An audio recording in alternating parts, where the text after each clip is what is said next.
Тәубе техникасы. Басымызға түскен қиыншылық пен сәтсіздіктің себебін тек материалдық тұрғыдан іздеу қателік. Рас, Алла тағаланың жаратқан материалдық себеп-салдары мен түрлі заңдылығы бар. Оларды қолымыздан келгенше орындауға міндеттіміз. Бірақ көп жағдайда адамдар өздері тап болған проблемалар мен қиыншылықтарының рухани астарына үңілмейді. Перденің арғы жағындағы сырларға мән бермейді.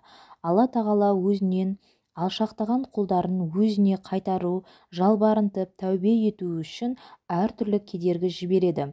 Рум сүресінің 41 аятында адамдардың өз қолымен істеген жамандықтары мен күнәларының кесірінен теңізде де құрлықта да бүліншілік орын алып, ондағы жүйе мен тәртіптің астан-кестеңі шықты. Сол арқылы Алла оларға бәлкім райларынан қайтар деп өз қалдарымен істеген кесірлі істердің зардабын тартқызуда делінген. Алла адамды қиыншылықпен сынайды. Өйткені өмір ешбір қиыншылықсыз, сіз қалағандай керемет болса, Құдайды естен шығарып аласыз. Жалпы адам табиғаты солай. Қазақтың тісі ауырып, балтыры сыздағанның Құдаймен ісі жоқ деуі осыдан шыққан. Сондықтан әрдайым маған бұл қиыншылық не үшін келді, қай жерде қателесіп мүлт кеттім, кімді ренжіттім, кімнің ақысын жедім, Алланың маған жүктеген міндеттерін толық атқарып жүрмін бе? Бұл қиыншылықтар арқылы Алла менен нені қалайды? Тәрізді сұрақтарды өзімізге қоя білуіміз керек. Жан дүниемізбен сырласып, ішкі әлемімізге үңілуіміз қажет. Бірақ жоғарыдағы сұрақтар арқылы одан әрі үмітсіздікке түсіп, күйзелуден сақ болған жөн. Құранда өздерің өзгертпейінше, Алла тағала сендерді тап болған жағдайды өзгертпейді делінген. Демек, қатеңді түзетіп, шынайы тәубеге келу қажет. Кез келген қиыншылық Алла жіберген сынақ. Басқа түскен әртүрлі қайғылы жағдайға сабыр еткенде, күнәларымыздан арылтып, ақыретте мол сауапқа кенелетініміз ақиқат. Бұл жайлы Алла елшісі саллаллаху алейхи уассалам Алла тағала түрлі ауру, сырқау, қиыншылық, уайым, қайғы, тіпті аяққа қадалған тікенек арқылы да мұсылман құлдарының күнәларын кешіреді деген. Адам баласы өмірде душар болатын түрлі ауырлық өзі жасаған қателіктері мен күнәларының нәтижесі екенін түсіну керек. Бұл жайлы Құранда естеріңде болсын, бастарыңа келген қандай да бір қиыншылық өз қолдарыңмен істеген күнәларының кесірінен. Қайта Алла тағала барлық күнәларың үшін қиыншылық берместен көбін кешеді делінген. Демек, өміріміздегі келеңсіздіктер мен қиыншылықтар көбінесе өзіміз жасаған күнәларымыздың нәтижесі. Ал күнәні тек тәубемен, Аллаға мінәжат етіп, шынайы жалбарынумен жоя аламыз. Аллаға толықтай мойынсынып, ішкі руханиятың түзелгенде қиыншылықтардың тыйылатыны Құранның басқа аяттарында бар. Талақ сүресінде кімде-кім Аллаға тиісінше тағзым көрсетсе һәм қарсы келуден сақтанып, тақуалықты ұстанса, Алла оған тығырықтан шығатын жол ашып береді. Сондай-ақ ойламаған жерден ризық нәсіп етеді делінген. Нұх сүресінде Раббыларыңнан күнәларың үшін кешірім тілеңдер, өйткені ол өте кешірімді. Кешірім тілеп тәубе жасаңдар, Алла сендерге аспаннан нөсерлетіп нұр жаудырады, һәм дүние мен бала шағаларыңды молынан береді. Сондай-ақ сендер үшін бау-бақшаларыңды жайқалтып өзендер ағызады делінген. Бір кісі Хасан Басри атты ғұламаға келіп, кедейлікке тап болғанын айтқанда, жаратқан иеңнен жасаған күнәларың үшін шынайы кешірім сұра деп жол көрсетеді. Тағы бір адам келіп, ұрпақ сүйе алмай жүрген жеткізгенде, шынайы тәубе етіп, Алладан кешірім сұра дейді. Енді бірі келіп, еккен егіні, бау-бақшасы қуаңшылыққа тап болып берекеден айырылғанына шағымданғанда, тағы да Аллаға мінәжат қыл, тәубе ет дейді. Мұны көрген адамдар әлгі ғұламаға әртүрлі қиыншылықпен келген адамның бәріне бір ғана ақыл айттыңыз, мұның сыры не деп сұрағанда, ғұлама өз ойымнан еш нәрсе айтқан жоқпын, Нұх сүресіндегі аятты келтірдім депті. Менің бір психолог танысым бар. Сол кісі өзіне проблемаларын шешу үшін жәрдем сұрап келген адамдардың бәріне осы тәубе техникасын жасатады екен. Белгілі уақыт ішкен жегеннен мән беріп, қателіктері мен күнәлары үшін шынайы кешірім сұрап, мінәжат еткен кісілердің проблемалары оп-оңай шешілетіндігін айтады. Ұрпақ сүйе алмай жүргендері сәбилі болып, ажырасудың аз алдында тұрған отбасыларда шаңырақтарын сақтап қалған.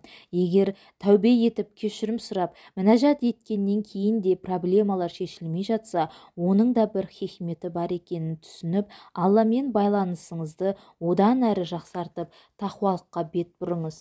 Аллаға шынайы бет бұрғанда, мына дүниедегі көңіліңізді құлазытып, бас ауруына айналған ұрпағыңыздың болмауы секілді проблемалар сіз үшін мәселе болудан қалып, ұрпақсыздық та ғибратты ғұмыр кешуге болатындығын түсінесіз. Кешірім сұрап, тәубе ету үшін ең әуелі шынайы ниет керек. Жасаған қателік, кемшіліктеріңіз жүрекке шынайы өкініш болуы керек. Кез келген тілде қалаған сөзбен жалбарынып дұға етуге болады. Бастысы жүректің түкпірінен, шын көңілден шықса болғаны. Күнәңіз басқа адамдарға қатысты болса, олардан кешірім сұрап, ризашылығын алыңыз. Ақысы болса қайтарып беруіңіз керек. Кешірім тілеп, тәубе етуді ғұмырлық дағды ретінде қалыптастырып, үзбей жасаған жақсы. Пайғамбарымыздан жеткен кешірім сұрап, тәубе ету дұғаларының ішінен бір-екеуін өздеріңізге ұсынып отырмын. Уа Алла тағалам, сен менің ұлы Раббымсың. Сен мені жараттың, мен бір өзіңнің құлыңмын. Шамамның жеткенше өзіңе берген уәдем мен сертімде тұруға тырысамын. Істеген жаманшылықтарымнан бір өзіңе сиынамын. Маған берген нығмет жақсылықтарыңа қарыздармын. Жасаған барша күнәмді мойындаймын. Мені кешіре көр. Күнәларымды өзіңнен басқа ешкім кешіре алмақ емес. Уа Аллам, менің барша қателігімді, білімсіздігімді, барша ісімдегі шектен шыққан кездерімді кешіре көр. Жаратқан ием, менің біліп-білмей шындық және әзілдеп жасаған қателіктерімді кешіре көр. Алла тағалам, бұрынғы және кейінгі жасырын жария жасаған барлық күнәларымды кешіре көр. Менен де жақсы білетін басқа күнәларымды кешіре көр. Сенің құдіретің барлық нәрсеге толық жетеді. Қабыл болған тәубе. Мұса пайғамбардың заманында қатты қуаңшылық болады. Қиналған жұрт оған келіп, уа Мұса, сен сөзсіз дұға қабыл болатын пайғамбарсың, Құдайдан жаңбыр тілеші деп өтінеді. Мұса пайғамбар жұртты жинап жамағат болып, тасаттық беріп, жаңбыр тілеп дұға жасайды. Алладан жауын сұрайды, бірақ тамшы тамбайды. Біраз уақыт өткен соң Алладан, уа Мұса, қауымыңның ішінде 40 жыл бойы күнә жасап жүрсе де, осы күнге дейін бір рет күнәларына кешірім сұрап, шынайы тәубе жасамаған күнәһар адам бар.